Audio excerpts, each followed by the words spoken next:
Hello friends, Ram Ram. कैसे हो आप सभी? उम्मीद करता हूं कि आप लोग अच्छे होंगे। आज मैं इस वीडियो में बात करने वाला हूं दिल्ली पुलिस कांस्टेबल की न्यू भर्ती के बारे में। तो इसमें 7,565 पदों के लिए बम्पर भर्ती आई है और इसमें जिस भी कैंडिडेट का सपना है दिल्ली पुलिस में भर्ती होने का, दिल्ली पुलिस का वर्दी लेने का, उसके लिए बहुत ही बेस्ट ऑप्शन है ये भर्ती। क्योंकि इसमें जो है आपका एग्जाम बहुत ही इजी होने वाला है और कट ऑफ भी बहुत ही कम पर आपका कट ऑफ जाएगी, आपका सिलेक्शन हो जाएगी। तो इस वीडियो को स्किप ना करें और वीडियो के अंत तक बने रहें ताकि आपको ये मालूम हो सके कि ये जो भर्ती है ये आसान क्यों है। मैं क्यों बोल रहा हूँ ये भर्ती जो है आसान होने वाली है। तो इस वीडियो के जरिए मैं आपको बता दूंगा क्लियर जानकारी से कैसे ये आसान होने वाली है। तो वीडियो के अंत तक बने रहें। तो हम इसमें बात करते हैं कि आपके पास योग्यता जो है क्या होनी चाहिए कि आप इसमें फॉर्म अप्लाई कर सकते हैं। तो इससे पहले मैं वीडियो बना चुका हूँ इसके बारे में, से इसमें योग्यता के बारे में, एज लिमिट के बारे में, सिलेक्शन प्रोसेस के बारे में, सभी इंपॉर्टेंट पॉइंट के बारे में बता चुका हूँ। तो इसमें जो है आपको डिटेल्स में उतना नहीं बताऊंगा क्योंकि डिटेल वीडियो पहले से बना चुका हूँ। इसमें नॉर्मल जानकारी आपको दूंगा शॉर्टकट तरीका से, ज़्यादा समय इसमें नहीं लूंगा। तो 12वीं पास होनी चाहिए, आपके पास ड्राइविंग लाइसेंस होनी चाहिए। मेल कैंडिडेट है तो, फीमेल के लिए कोई दिक्कत नहीं है, अगर ड्राइविंग लाइसेंस नहीं है तो चलेगा, लेकिन मेल के लिए ड्राइविंग लाइसेंस होना अनिवार्य है। अब हम इसमें बात करते हैं सिलेक्शन प्रोसेस क्या होने वाली है। तो सिलेक्शन प्रोसेस में सबसे पहले आपका रिटन टेस्ट होगा।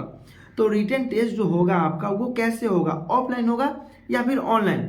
तो अभी जितना भी एग्जाम हो रहा है ज़्यादातर आपका ऑनलाइन हो रहा है, जैसे कंप्यूटर बेस्ड टेस्ट हो रहा है। तो इस बार भी जो दिल्ली पुलिस कांस्टेबल का एग्जाम होगा वो कंप्यूटर बेस्ड टेस्ट होगा।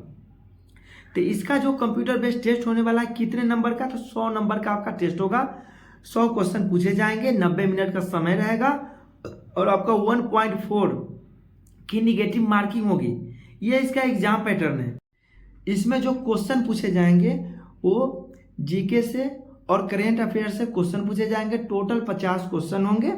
रीजनिंग से 25 क्वेश्चन पूछे जाएंगे, मैथ से 15 क्वेश्चन पूछे जाएंगे और कंप्यूटर से जो पूछे जाएंगे 10 क्वेश्चन। इसमें जो है जिस भी कैंडिडेट का इंग्लिश कमजोर है उसके लिए बेस्ट ऑप्शन है, क्योंकि इसमें इंग्लिश सब्जेक्ट से क्वेश्चन एक भी नहीं पूछा जा रहा है। तो ये बहुत बेस्ट है जिसका इंग्लिश कमजोर है। तो ये टोटल क्वेश्चन जो है 100 क्वेश्चन पूछा जाएगा, 100 नंबर के होंगे। और उसके बाद क्या होगा, आपका पीईटी पीएसटी होगा, मतलब फिजिकल होगा। तो फिजिकल में आपका हाइट, वेट, चेस्ट और रनिंग के बारे में आपको इसमें बताया गया है। तो आपका हाइट जो मांगेगा 170 सेंटीमीटर मेल, 157 फीमेल। जिसके लिए छूट है वो अलग से, जो जिस कैटेगरी वाइज जो जिसको छूट मिलेगा वो अलग, लेकिन नॉर्मल जो हाइट बताया गया है 170 मेल, 157 फीमेल के लिए। उसके बाद चेस्ट की बात करूँ तो 81 से लेकर के 84 सेंटीमीटर चेस्ट, 81 से लेकर के 85 सेंटीमीटर चेस्ट बताया गया है मेल के लिए। फीमेल में चेस्ट का माप तो नहीं होता है, आप लोगों को पता ही है। उसके बाद रनिंग की बात करूं तो रनिंग 1.6 किलोमीटर की रनिंग होगी दोनों के लिए, मेल हो या फिर फीमेल हो। 1.6 किलोमीटर की रनिंग मेल के लिए जो समय दिया गया है 6 मिनट का। इसमें जो क्या हार्ड होने वाली है, तो फिजिकल में थोड़ा हार्ड होने वाली क्योंकि 6 मिनट समय दिया गया। अगर 6.5 मिनट होता तो इसका रनिंग भी आसान हो जाता। तो इसमें 6 मिनट का समय दिया गया है मेल के लिए और फीमेल में 8 मिनट का समय दिया गया है 1.6 किलोमीटर के लिए। ये हो गया रनिंग की। लॉन्ग जंप 14 फीट मेल के लिए और फीमेल में है 10 फीट का लॉन्ग जंप। वही बात करूँ हाई जंप की तो 3.9 फीट का हाई जंप होगा मेल में और 3 फीट का हाई जंप होगा फीमेल में। ये हो गया फिजिकल का। और उसके बाद क्या होगा, डॉक्यूमेंट वेरिफिकेशन होगा। तो डॉक्यूमेंट वेरिफिकेशन में आपका डॉक्यूमेंट का जांच किया जाएगा। जैसे फॉर्म अप्लाई करते हैं तो जो डॉक्यूमेंट लगाते हैं उसी का जांच, जैसे ज़्यादा इसमें कुछ है नहीं, बस जो नॉर्मल डॉक्यूमेंट होता है वो डॉक्यूमेंट आपका वेरिफिकेशन होगा। लेकिन जो भी डॉक्यूमेंट है उसमें ये आप क्लियर कर लें, से नाम में गलती या फिर डेट ऑफ बर्थ में कोई भी चीज़ में गलती नहीं होना चाहिए। डॉक्यूमेंट में हर एक चीज़ सही होना चाहिए, करेक्ट होना चाहिए। उसके बाद क्या आता है मेडिकल। तो मेडिकल में आपको क्या चीज़ ध्यान देने वाली बात है, तो आप एक पुलिस के लिए भर्ती होने जा रहे हैं। तो पुलिस में आपका जो ज़्यादातर चेक किया जाता है, आपका कलर ब्लाइंडनेस चेक किया जाता है, मतलब आँख का जांच जो होता है तो आपकी आँख से जो दिखाई देता है वो सही से होना चाहिए। 6/9 ऐसे करके इसमें चेक होता है, मतलब कलर उसमें थोड़ा आगे पीछे चला जाएगा।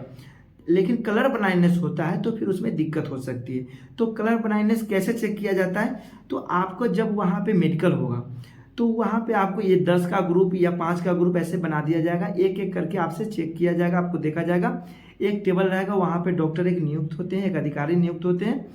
आपको वहाँ पे बहुत सारे एक पेज टाइप का रहेगा, कॉपी टाइप का रहेगा, उसमें धुंधला धुंधला और उसमें डॉट डॉट करके उसमें अंक रहता है, जो कलर का अलग अलग कलर में पेज रहता है, उसमें अंक लिखा रहता है। तो उसको आपको बताना है, या फिर उसमें रास्ता बना होगा, उसमें आपको बताया जाएगा से इसमें एक रास्ते से आप उंगली को रख करके इन हो जाइए और एग्जिस्ट भी होना है आपको उसी रास्ते से। तो उसमें बहुत धुंधला होता है। अगर आपका कलर ब्लाइंडनेस है तो उसमें आप फंस जाएंगे, उसमें आप पास नहीं कर पाएंगे, उसमें आपको ठीक से दिखाई नहीं देगा। अगर आपके कलर ब्लाइंडनेस है तो पहले से आप इसके लिए प्रैक्टिस करें, प्रैक्टिस सेट ले लें। आपको सिविल दुकान में नज़दीकी जो भी दुकान होता है वहाँ पे पता करें, या फिर डॉक्टर जहाँ पे अगर आई का डॉक्टर होता है, आँख का डॉक्टर होते हैं, उनके पास होता है वो सब चीज़ से कैसे आँख का चेक किया जाता है, तो उनसे परामर्श ले ले कैसे क्या होता है, तो आपको वो चीज़ आपको उपलब्ध हो जाएगा। तो उससे आप प्रैक्टिस कर सकते हैं मेडिकल से पहले। तो अभी तो मेडिकल का बहुत ही काफ़ी समय है, अभी तो इसका फॉर्म ही अप्लाई हो रहा है, तो उससे पहले धीरे धीरे भी प्रैक्टिस करेंगे तो आपको इसमें कोई दिक्कत नहीं होगा, आराम से आप पास कर सकते हैं। उसके बाद क्या ध्यान देने वाली बात है कि आपका जो आपस में घुटना है वो सटना नहीं चाहिए। अगर सटा हुआ है तो फिर उसमें आपको दिक्कत हो सकती है, और ज़्यादा हटा हुआ भी है तो भी उसमें दिक्कत हो। एक स्वस्थ मनुष्य की तरह आपका घुटना आपस में जो गैप होता है वो मेंटेन होना चाहिए। उसके बाद क्या होना चाहिए, आपका नोकनी जो होता है, वही घुटना का ही नोकनी बोलते हैं, वो सब ठीक होना चाहिए। उसके बाद पैर के नीचे तलवा का हिस्सा जो होता है वो आपका जो उसमें गैप होना चाहिए। बहुत का क्या होता है, वो सपाट होता है, मतलब पैरेलल बराबर होता है, तो वो नहीं होना चाहिए। तो ये सब चीज़ उसमें देखा जाता है। उसके बाद आपका क्या होगा, आपका कान का चेकअप होगा, जिसमें आपको कान का साफ सफाई, कान से सुनाई न देना, कान बहना या कान का चदरा फटा होना, ये सब चीज़ उसमें देखा जाता है। ये हो गया। उसके बाद आपका यूरिन का जांच होगा, उसके बाद फिर आपका ब्लड चेक होगा, उसके बाद फिर आपका एक्सरे होगा, जो आपका चेस्ट का एक्सरे होता है, ये सब आपका देखा जाएगा। तो ये सब जो भी आपसे भी क्वेश्चन भी पूछा जा सकता है, वहाँ पे कोई भी चीज़ कोई भी टॉपिक लेकर क्वेश्चन पूछा जा सकता है। उसके बाद क्या, आपसे वेट का माप होगा। जैसे आपका जितना हाइट है, हाइट के हिसाब से वेट होना चाहिए। अगर उसमें ज़्यादा ओवर वेट होता है तो भी आपको फेल कर दिया जाएगा, अगर कम अंडर वेट होता है तो भी फेल कर दिया जाएगा। मतलब हर चीज़ मेडिकल में A to Z फिट होना चाहिए, तभी आप मेडिकल में पास हो सकते हैं। तो ये हो गया मेडिकल के बारे में।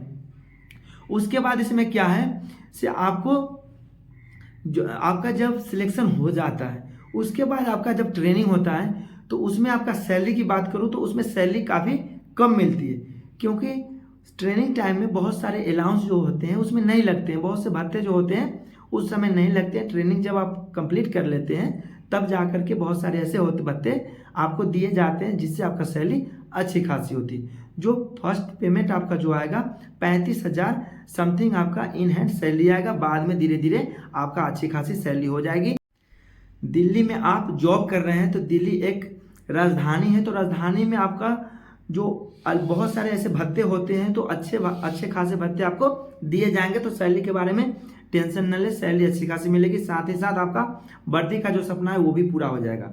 तो फॉर्म अप्लाई स्टार्ट हो चुका है, कब से कब तक, 22 सितंबर से इसमें फॉर्म भरे जा रहे हैं और 21 अक्टूबर तक इसमें फॉर्म अप्लाई किए जाएंगे। लास्ट डेट है 21 अक्टूबर।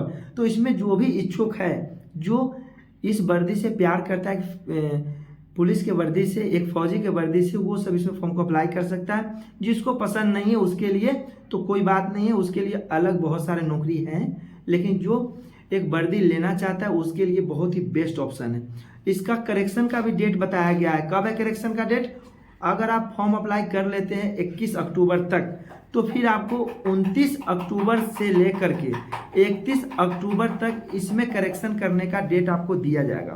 तो इसके अंदर आप करेक्शन भी कर सकते हैं, बहुत ही बेस्ट ऑप्शन इसमें बताया गया। तो एग्जाम का डेट भी बता दिया गया है, से आपका दिसंबर 2025 से स्टार्ट हो जाएगी और जनवरी 2026 तक इसका एग्जाम चलेगी और दिसंबर से लेकर जनवरी तक आपका एग्जाम क्लियर हो जाएगा। तो ये जॉब बहुत ही बेस्ट है, दिल्ली में रहने का मौका मिलेगा, दिल्ली पुलिस है, अलग कहीं आपको, जैसे कि आप एक अर्धसैनिक में जब भर्ती होते हैं तो आपको कभी दिल्ली रहते हैं तो कभी नक्सलाइट क्षेत्र में रहते हैं तो कभी JNK में रहते हैं, लेकिन इसमें उस प्रकार से नहीं है। आप एक स्टेट पुलिस के लिए भर्ती होने जा रहे हैं और वो भी दिल्ली के लिए, तो आप पूरे सर्विस, आप दिल्ली में रहने का मौका मिलेगा, फैमिली के साथ रहने का मौका मिलेगा और शहर में ही रहेंगे पूरे सर्विस। तो वीडियो कैसा लगा कमेंट में जरूर बताएं, अच्छा लगे तो वीडियो को लाइक करें, चैनल पर नए हैं तो चैनल को जरूर सब्सक्राइब करें। फिर मिलते हैं नेक्स्ट वीडियो में नए टॉपिक के साथ, तब तक के लिए जय हिंद जय भारत।